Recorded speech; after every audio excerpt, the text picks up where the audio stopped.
Hello, love. Welcome back. For those of you who are new, my name is Jennifer Laurel Keller, and I'm an artist and instructor living in Northern California. I make acrylic and mixed media art and online classes on Skillshare. I never used to get that excited about Christmas because I worked retail, and listening to Christmas music 8 hours a day really takes the Christmas cheer right out of you. But now that I don't do that anymore, I really like getting in the spirit. So I decided that I really needed to go out to my favorite barn that sells antiques. It's like a picking barn. You pick through, and it's all just really kind of in a jumble.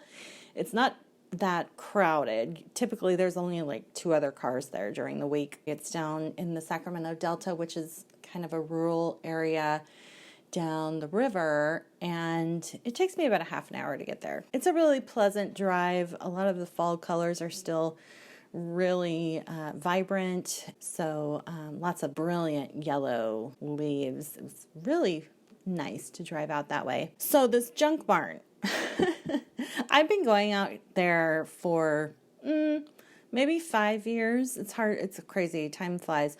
But back then, I was doing a lot more vintage sales. I had a vintage business. I still do some vintage sales on the side where I resell things. But I used to spend a lot of time and money out at this barn, and they almost like supplied all of my inventory back then. But now, these days, I decided I'm not going to pick for anything that I assume other people will like. I'm only picking for myself, and when I bring new things into my home, I'll get rid of old things and sell those on Facebook Marketplace. So for the winter decorations, I was really inspired by more of that farmhouse look, really simple, natural elements with lots of patina and antique, old-fashioned Christmas vibes.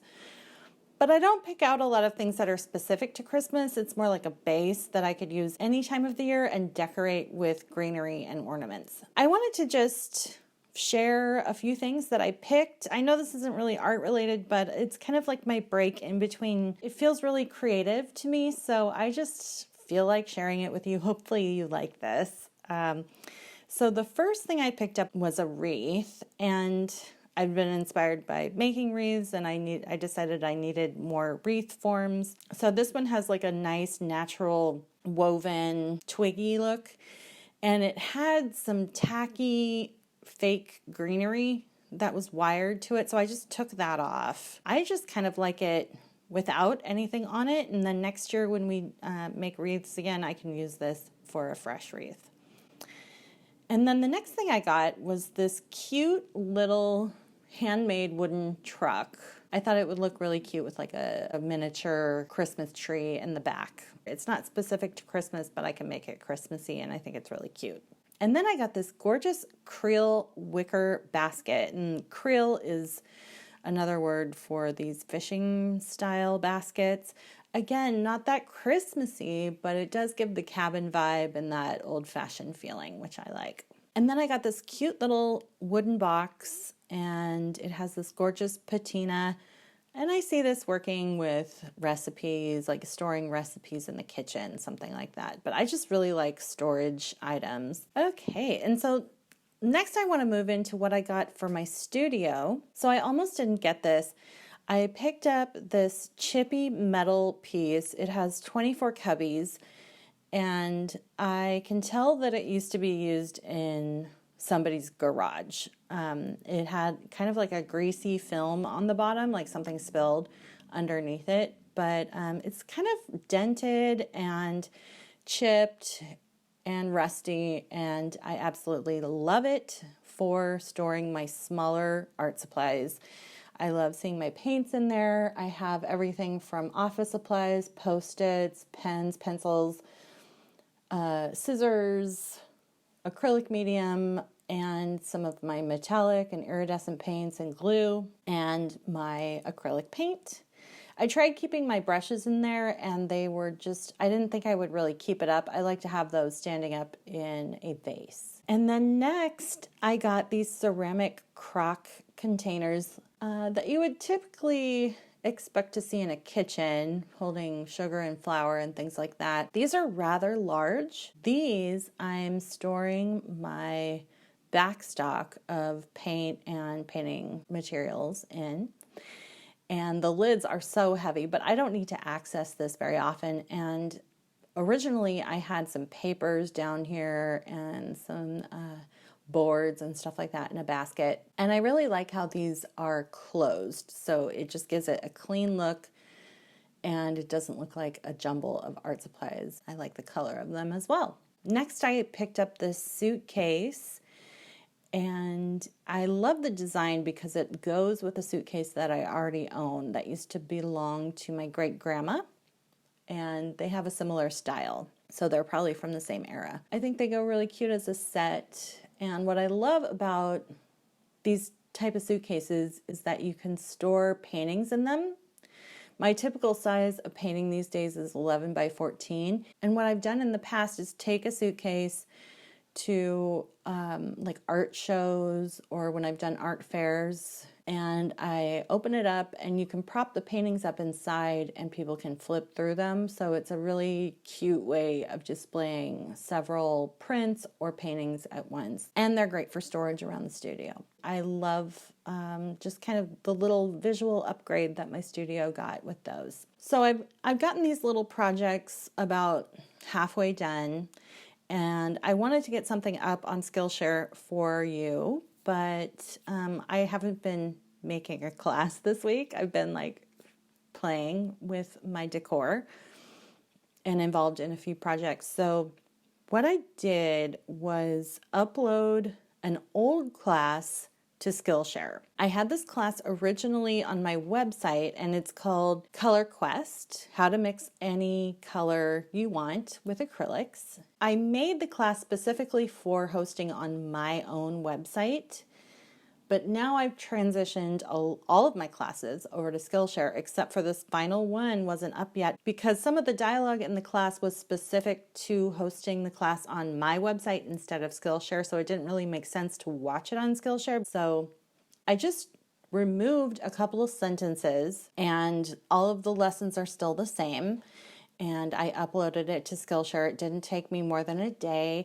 And now Color Quest is up on Skillshare along with, I think it's my 17th class to go up. So it makes me really proud to look at my instructor profile and scroll through all of the classes I've made because like it's just, I'm proud of it. You know, I didn't think I could make so many classes this year, and it's been really fun doing this on a regular basis, and I can't wait to make more. So I'm going to leave more information about the Color Quest class at the end of this video in case you would like to learn more about it.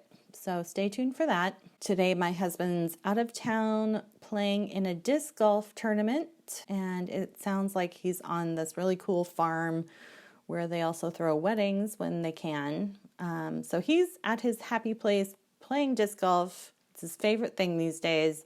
And I have the house to myself, so I'm just going to putter around. I'll just get all of my things settled around here so that I can get into creating my next class without all of these projects hanging over my head. I want to thank you so much for joining me here today. It's fun to share my love of creative projects with you, and I hope you're inspired by the behind-the-scenes creativity as well as my art projects. I hope you have a wonderful week, and until next time, happy painting.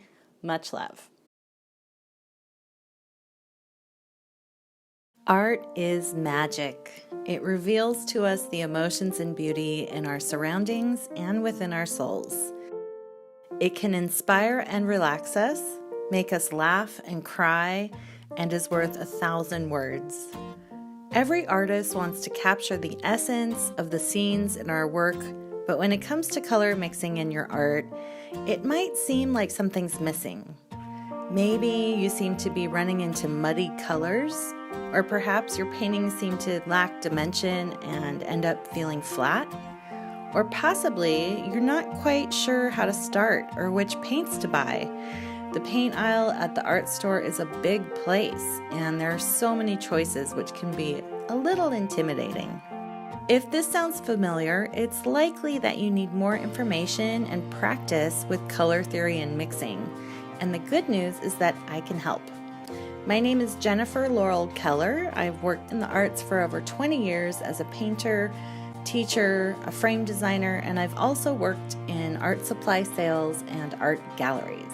What I've noticed from talking with artists, as well as in my own career, is that things can get out of control pretty quickly when you don't know how to get the right colors. Some people think that they need to buy all of the colors because they're afraid to mix at all, and other artists try and save money, but the colors aren't very compatible and they end up wasting paint in the end. In my online class, Color Quest, I share all of my secrets to color mixing. You'll learn how to pick the right paints from the art store, save money on paint that you can mix yourself, mix vibrant colors that you can use in all genres of work, from abstract to landscapes and portraits, bring amazing light and shadow into your work, create beauty that will connect more with your audience and possibly lead to sales if that's what you want.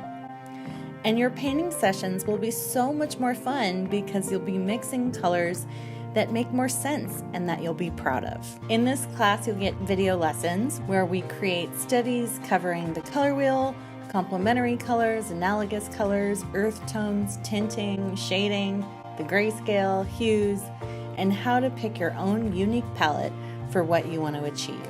In the end, we make some abstract art to loosen up and play with everything you've learned. Anyone can take this class.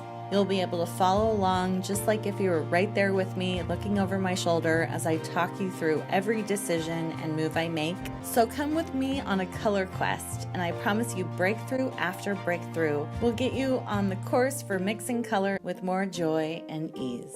I'll see you there.